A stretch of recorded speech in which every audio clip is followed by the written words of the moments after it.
এই যে এই বাটিটা অনেকটা প্লে হয়ে গেছিল, প্লে হয়ে যাওয়ার কারণে এই সেন্সারটা সাপোর্ট হচ্ছিল না। এখন দেখা যাক কি বলছে, চলুন দেখি।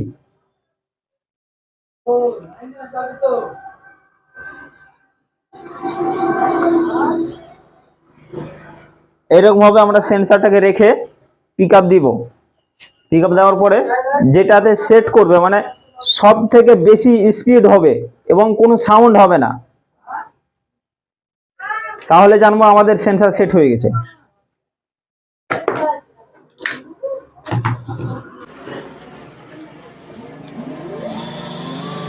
দেখুন এখন হালকা সাউন্ড আছে,